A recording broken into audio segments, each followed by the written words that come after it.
Doctor साहब, एक मेरी राय है, हो सकता है मैं गलत हूँ, लेकिन मेरा ख्याल ये है कि पाकिस्तान में जिसके पास जो ऑफिस है, आप वज़ीर हैं तो आप उस वज़ीर का काम अगर ईमानदारी से करें, मैं जर्नलिज्म हूँ तो एज ए जर्नलिस्ट मैं अपना काम ईमानदारी से करूँ। जिन्होंने जिस ऑफिस का हल्फ उठाया है उस ऑफिस का सिर्फ काम अपना सही करें, पाकिस्तान ठीक हो जाएगा।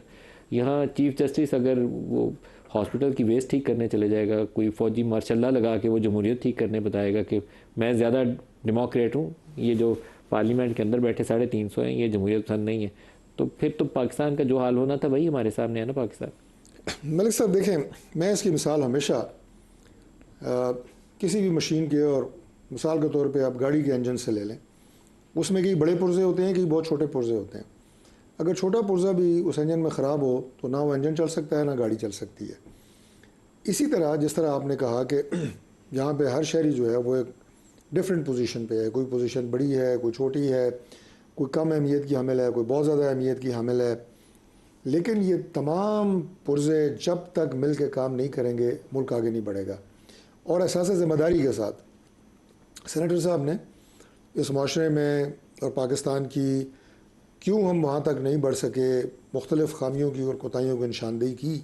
इसमें कोई शक नहीं है कि कमज़ोरियाँ भी हैं, कोताहियाँ भी हैं, लेकिन यहाँ से आगे बढ़ने का रास्ता बिल्कुल यही है कि हम जिस जिस जगह पे हैं वहाँ भी हम डट जाएं कि हमने इस मुल्क के लिए मेहनत करनी है, अपना काम ठीक करना शुरू अपना करें। काम ठीक करना शुरू दूसरे के काम में तो बाद में बिल्कुल उंगली ठीक उठाए। बात है। यूँ उंगली उठाना बहुत आसान है, पूरी पहले अपना काम ठीक करें। पूरी ईमानदारी से करें, इस लगन के साथ करें। देखें, जो हमारे माशरे के अंदर बुराइयाँ हैं ना, मैं इसको किसी नेगेटिव साइड पे ना ले जाइएगा, दुनिया के पेशतर ममालिक में है। अब करप्शन की बात होती है, किस मुल्क में करप्शन नहीं है? ये नहीं है कि यहाँ पे सबसे बड़ी वजह जो है वो करप्शन है पाकिस्तान के अंदर। मैं ये समझता हूँ कि जिस तरफ आपने इशारा किया है, यहाँ पे हमें एक बहुत बड़ा चैलेंज ये है कि right person has the right job. अगर ठीक आदमी अपनी सही जगह के ऊपर हों और वो प्लेस करके उसके बाद उनसे काम लिया जाए तो कोई मसला नहीं है। पाकिस्तान को कोई भी अब बैरूनी ताकत, हमारे दुश्मन हमें तरक्की करने से नहीं रोक सकते। मैंने एक जिक्र किया जैसे करप्शन का, दूसरे ममालिक में अगर आप देखें, मैं नाम नहीं लूँगा, बहुत सारे ममालिक में, पाकिस्तान से भी शायद ज़्यादा शरह हो करप्शन की, लेकिन वो नेशनल इंटरेस्ट के ऊपर कंप्रोमाइज़ नहीं करेंगे। वहाँ पे आपको कौमियत नज़र आएगी, जहाँ उन्हें ये होगा कि हमारे मुल्क की सालमियत, इसकी तरक्की, इसकी खुशहाली, इसकी मैशत, इसके ऊपर मेरे किसी फेल से कोई आँच आ सकती है। They will never compromise. तो ये जो कौमियत का एक तस्वर है ना, और फिर उसके बाद मैं ये कहूँगा कि हमें ये भी देखना है कि जब मेरे और आपके ज़माने तालिब इल्मी का दौर था, उस वक्त हमारा निसाब क्या था, हमें मुल्क के साथ मोहब्बत, इस सिस्टम को कैसे हमने आगे लेके चलना है, हम क्या पढ़ते थे, आजकल के बच्चे क्या पढ़ रहे हैं। ये वो चीज़ें हैं जिन पर तवज्जो देने की ज़रूरत है। बच्चों को कौमियत सिखाना, नौजवानों को इस मुल्क के साथ जोड़ना, अटैच करना, ये बहुत ज़रूरी है। लेकिन उसके साथ साथ मैं ये कहूँगा कि जिन चैलेंजेस का शिकार आज की नौजवान नस्ल है, उन्हें दूर करना भी ज़िम्मेदारी है उन लोगों की जो ज़िम्मेदारान हैं, चाहे सूबों में हैं, चाहे मरकज़ में हैं। तो मैं ये अपनी ज़िम्मेदारी को सामने रख के ये बात कह रहा हूँ कि ये हमारी ज़िम्मेदारी है। सर, कायदे-ए-आज़म के जो अक़वाल हैं ना, वो आप हमें पढ़ा दें, याद करवा दें पूरी कौम को, पाकिस्तान, और उस पर अमल करना शुरू कर दें। अगर कायदे-ए-आज़म ने कहा कि you are free to go to your mosque, you are free to go to your temples, ये कायदे-ए-आज़म ने कहा है ना, हम उस पर अमल नहीं करते, उस पर अमल करना शुरू कर दें, पाकिस्तान ठीक होना शुरू हो जाएगा। और आप ये देखें कि जैसे आपने कहा कि ज़रा नम हो तो बड़ी ज़रखेज़ है ये मिट्टी सा की, किस दौर में हज़रत अल्लामा इकबाल ने कहा। अभी आजकल के चैलेंजेस तो नहीं उन्हें अंदाज़ा था कि 100 साल बाद ये होगा, लेकिन उसके बावजूद एक सोच थी, एक फ़िक्र थी, और उन हस्तियों की एक विज़न थी। इसी तरह आप हज़रत कायद-ए-आज़म के अक़वाल उठा के देखें जो आप फरमा रहे हैं, उन्होंने ऐसी ऐसी बातें की जो बिल्कुल लगता है कि जैसे आज का दौर उनके सामने हो। उन चैलेंज को सामने रख के आप उन अक़वाल को देखें, कायदे-ए-आज़म ने कहा था ना कि हर चीज़ का सोल्यूशन आपको सिविलियन मिलेगा। उन्होंने कायदे-ए-आज़म ने क्या बोला था कि हम सिविलियंस पॉलिसी बनाएंगे, यही बोला था ना। ये बेसिक प्रिंसिपल है जो आप पूरे मुल्क का निज़ाम वज़ा कर देता है। चैलेंजेस की तरफ वकील साहब इशारा कर रहे हैं, वो चैलेंजेस की तरफ नज़र हमारी रहनी चाहिए। डॉक्टर साहब, चैलेंजेस ये हैं, मुल्क के अंदर पोलराइजेशन जो है पिछले 25-30 सालों में हमने ऐसी आसमान पे पहुँचाई है कि खौफ आता है। बप्पी साहब जिन खदशात का इजहार कर रहे हैं, अल्लाह रहम करे, अल्लाह पाकिस्तान को हमेशा ताक़यामत कायम रखे, लेकिन कभी चैलेंजेस से आंखें बंद नहीं करनी चाहिए, उसको एड्रेस करना चाहिए सही अकल के साथ, हिकमत के साथ, डंडे के साथ नहीं। बिल्कुल ये बात ठीक है जी। और अब ज़रा बरह रास्त जो उन्होंने बातें की हैं, ज़रा उस पर आ जाते हैं। देखिए इसमें सबसे बड़ी जिम्मेदारी किसकी है? ये तो ख्वाहिशात है ना हमारी, साहब सबकी हैं, मेरी, आपकी, बप्पी साहब की। जो मैंने कहा कि चैलेंजेस ख़त्म होने चाहिए, अपॉर्चुनिटीज़ आने चाहिए, मौक़े आने चाहिए, वो फ़िज़ा यहाँ पे ऐसी खुशगवार, हमवार और अपॉर्चुनिटीज़ उसकी ज़मीन होनी चाहिए नौजवानों के लिए, हम सब के लिए। लेकिन उसके लिए अब ज़िम्मेदारी किसकी है? ज़िम्मेदारी है इस वक्त मुल्क में मौजूद सियासी जमातों की, पॉलिटिकल लीडरशिप की।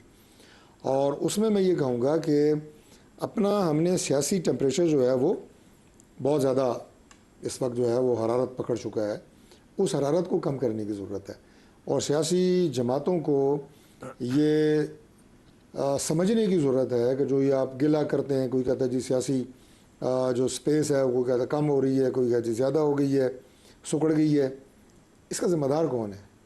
यानी हमने आपस में लड़ के, ये आज की बात नहीं है, इमरान खान साहब इक़्तिदार में थे, आज हम कोई सियासी बात नहीं करेंगे, पीछे चले जाएं, उससे पीछे चले जाएं, किसने ज़्यादा इस आग में पेट्रोल डाला, किसने कम डाला, उसकी भी बात छोड़ दें।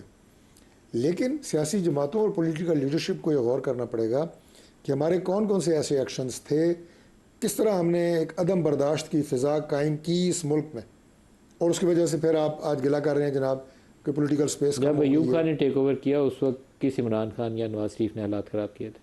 ये मैं तो आज की बात कर रहा हूँ, वो तो हिस्ट्री तो ज़ाहिर है, मैंने बताया कि उसमें बहुत सारे मद्देनज़र आए हैं। मैंने कहा अब यहाँ से अगर दुरुस्त करना है तो फिर हम यही बात कर सकते हैं ना कि पिछले 10 साल में, 15 साल में क्या हुआ और अगले 10 से 15 साल में हमने क्या अचीव करना है। उसके लिए ये ज़रूरी है कि हम उस पॉलिटिकल फ़िज़ा को नॉर्मलाइज़ करें, मुल्क को प्रायोरिटी दें, इक़्तिदार सर एक वो जस्टिस साहब थे, वो नज़रिया ज़रूरत वाले जस्टिस मुनीर, अगर वो उस वक्त सुप्रीम कोर्ट के जज ही बनते, नज़रिया ज़रूरत ईजाद ना करते, अपने हल्फ की पासदारी करते, जनरल अयूब वो काम ना करते, वो भी अपने हल्फ की पासदारी करते। तो मैं ये सेम प्रिंसिपल चाहता हूँ आज मेरे और आप पे, बप्पी साहब पे भी अप्लाई हो, तो हम आगे बढ़ने के लिए रास्ता आज भी खोल सकते हैं। रास्ता खोलने पे तैयार नहीं है हम लोग, असल में अपना काम असल बात यही है जो आपने की है ना। कि दूसरी बात यह है मलिक साहब कि हमारी जो प्रायोरिटीज़ हैं, इस बात पे मैं बप्पी साहब से बिल्कुल इत्तफाक करता हूँ कि हमारी प्रायोरिटीज़ जो हैं वो ज़ातियात पे चली गई हैं। हर बंदे की प्रायोरिटी जो है ना वो सियासतदान है, वो फ़लाँ है। जब तक उसकी पहली प्रायोरिटी पाकिस्तान नहीं होगी, जो बात मैंने इससे पहले की है, नारे लगाने से नहीं, अमली तौर पे, और यकीन करें कि प्रायोरिटी जब पाकिस्तान होगी तो फिर आपके सारे मसाइल हल होंगे। ये सिंगापुर की एक प्राइम मिनिस्टर थी, उनके हवाले से ये बड़ा मशहूर उनका कौल है कि जिस दिन मैं प्राइम मिनिस्टर बनी उस रात मैंने फ़ैसला करना था कि मैं अपने आप को बनाऊंगी या मैं मुल्क को बनाऊंगी, और सुबह तक मैं फ़ैसला कर चुकी थी कि मैंने सिंगापुर को बनाना है। और आज देखें वो मुल्क कहाँ है। तो हमारे ऐसा कोई एक प्राइम मिनिस्टर नहीं आया जिसने रात को फैसला किया हो कि मैंने पाकिस्तान बनाना। मलेशिया देखें, और जैसे ही मलेशिया का नाम आता है दूसरा नाम डॉक्टर महातिर मोहम्मद का आ जाता है। तो ये प्रायोरिटीज़ होती हैं, हमें इस प्रायोरिटी को सेट करना होगा। और आज भी वक्त नहीं गया। बप्पी साहब अगर ये जो बच्चे स्कूलों से बाहर हैं सिर्फ इनको हम पढ़ा लें, पूरी कौम को पढ़ा लें और कुछ ना करें, तो क्या हम बेहतरी की जानिब बढ़ने का सफ़र शुरू नहीं कर सकते? मैं कहता हूँ यकीन करें सर, तालीम एक ऐसी चीज़ है जिससे आप पूरी कौम की तकदीर बदल सकते हैं। एंड आज इस वक्त हालात ही हैं, मैं फिर वो तारिक फजल चौधरी साहब तरफ नहीं जा रहा, आज हालात ये कि जो सरकारी स्कूल का निज़ाम ख़त्म हो चुका है, सिर्फ प्राइवेट स्कूल हैं और उनकी फ़ीसें इतनी हैं कि बच्चे आज किसी जगह रियलाइजेशन कर लेते हैं, एक एजेंडा इस साल रख लेते हैं कि इस साल में 2026 14 अगस्त को फैसला करते हैं हम 2.5 करोड़ बच्चों को स्कूल लेके आ जाएंगे, बाकी सारा छोड़ देते हैं। मैं आखिरी बात ये कह देता हूँ सर, जिस दिन इस्लामाबाद, लाहौर, कराची की डेवलपमेंट वही होगी जो खुशदार, लोरा और तुर्बत की होगी, जो बाजौड़, मोहम्मद और वजीरिस्तान की हो जाएगी, उस दिन पाकिस्तान तरक्की कर जाएगा। आपको यह सोचना है कि ऑन बप्पी, तारिक फजल चौधरी, नदीम मलिक, हम तमाम वो लोग हैं, हमारे वो ही मामलात होने चाहिए जो एक बच्चा, जो एक फैमिली, जो बाजौड़ इतने दूर दूर लोग रहते हैं, उनके भी उतने राइट्स हैं जितने आपके और मेरे हैं। ये मुल्क तरक्की करना शुरू कर देगा। तरक्की सिर्फ मेरे घर में होना जो है ना वो खतरनाक है। तरक्की आपको पूरे के पूरे मुल्क में एक जैसी करनी पड़ेगी, यूनिफॉर्मिटी लानी पड़ेगी अगर इस मुल्क में आगे मूव करना है, वरना आप जितना दिल करें इन शहरों में तरक्की करा लें, अगर ये जो पिछले लेस डेवलप्ड एरियाज अगर पीछे रह गए, पाकिस्तान शायद आगे नहीं जा सकता। ये हमारे जो बानी पाकिस्तान थे, उन्होंने 25 करोड़ लोगों को, जितने भी करोड़ थे उस वक्त, उन सारों को बराबर का शहरी कहा इसलिए था कि बराबर की अपॉर्चुनिटी उनको दें। आप उनकी बातें पढ़ें तो सही, उस पर अमल तो करें, यही तो कह रहा हूँ। आप हर चौराहे के अंदर 2-2 उनकी लाइनें लिखें, पार्लियामान के अंदर भी लिख के उनके बयानात लगाएं और वो याद करें, उस पर रोज़ाना तकरीर के अंदर उनके 2 जुमले ज़रूर कोट किया करें, सही होना शुरू हो जाएंगे हम।